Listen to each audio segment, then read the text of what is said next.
ನಮಸ್ಕಾರ ಸ್ನೇಹಿತರೆ, ನಾಗಪಂಚಮಿಯ ಸ್ಪೆಷಲ್ ಅಡುಗೆ ಅಡಿಟ್ಟು ಮಾಡೋಣ ಹೆಂಗಂತಂದು ನೋಡೋಣ ಬರ್ರಿ. ಈ ವಿಡಿಯೋ ಇಷ್ಟ ಆದಲ್ಲಿ ಲೈಕ್, ಶೇರು, ಸಬ್ಸ್ಕ್ರೈಬ್ ಮಾಡಿ. ಇವಾಗ ಮೊದಲಿಗೆ ಅಡಿಟ್ಟಿಗೆ ಗೋಧಿ ಮತ್ತು ಕಡಲೆ ಬೇಕು. 1 kg ಗೋಧಿಗೆ 1/4 kg ಕಡಲೆಕಾಳು ತಗೋಬೇಕು. ಅಳ್ಳಿಟ್ಟಿಗೆ ಮೊದಲು ಗೋಧಿನ ಹುರ್ಕೋಬೇಕು.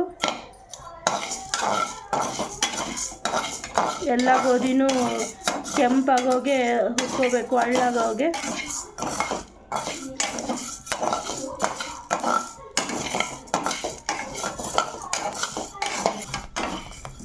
ಈ ಥರ ಕೆಂಪಿಗೆ ಎಲ್ಲ ಗೋಧಿನೂ ಸ್ವಲ್ಪನೇ ಹಾಕ್ಕೊಂಡು ಹುರಿಬೇಕು. ಇವಾಗ ಕಡಲೆ ಹಾಕ್ಕೊಂಡಿದ್ವಿ, ಕಡ್ಲೆಕಾಳನ್ನು ಇದೇ ಥರ ಹಾಕ್ಕೊಂಡು ಕೆಂಪಗಾಗಂಗೆ ಹಳ್ಳಾಗಂಗೆ ಹುರ್ಕೋಬೇಕು ಚೆಂದಾಗ. ಗೋಧಿನೂ ಮತ್ತು ಕಡಲೆನೂ ಎರಡು ಮಿಕ್ಸ್ ಮಾಡಿಬಿಟ್ಟು ಗಿರಣಿಗೆ ಹಾಕಿಸ್ಕೊಂಬ. ಒಂದು ಪಾತ್ರೆಗೆ 2 ಕಪ್ ಬೆಲ್ಲ ಹಾಕ್ಕೋಬೇಕು. ಬೆಲ್ಲ ಹಾಕ್ಕೊಂಡು ಅದಕ್ಕೆ ಒಂದು ಸ್ವಲ್ಪನೇ ನೀರು ಹಾಕ್ಕೋಬೇಕು.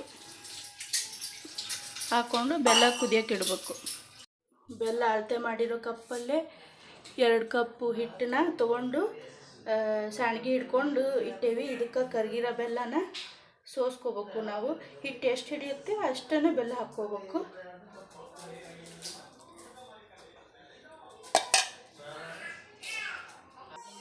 ಈ ಥರ ಬೆಲ್ಲ ಹಾಕ್ಕೊಂಡು ಈ ಥರ ಚೆಂದ ಕಲಿಸ್ಕೊಂಡು ಇದನ್ನು ಹಿಟ್ಟನ್ನ ಹಾಕ್ಕೊಂಡಂಗೆ ನಾದ್ಕೋಬೇಕು. ಇದನ್ನು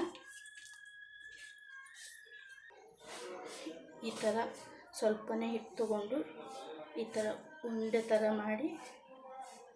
ಮಾಡಬೇಕು.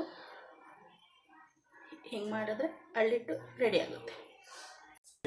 ಅಳ್ಳಿಟ್ಟಿನ ಉಂಡೆ ಕಟ್ಟಿಂದ ಈ ಥರ ರೆಡಿ ಆಗ್ತಾವ್ರಿ. ನಾಗರ ಪಂಚಮಿ ಸ್ಪೆಷಲ್ ದೇವರಿಗೆ ನೈವೇದ್ಯಕ್ಕೆ ಅಳ್ಳಿಟ್ಟಿನ ಉಂಡೆ ಬೇಕೇ ಬೇಕು. ನಮ್ಮ ಉತ್ತರ ಕರ್ನಾಟಕದಲ್ಲಿ ಅಳ್ಳಿಟ್ಟಿನ ಉಂಡೆ ಕಂಪಲ್ಸರಿ ದೇವ್ರ ನೈವೇದ್ಯಕ್ಕೆ ಮಾಡೇ ಮಾಡ್ತಾರೆ. ನಾಗಪ್ಪಗೆ ಎಲ್ಲರೂ ಹಾಲು ಹಾಕ್ಕೊಂಬರ್ರಿ.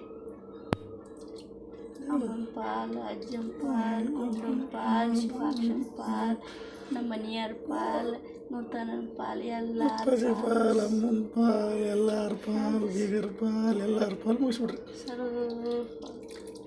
ಸರ್ವರ ಪಾಲು.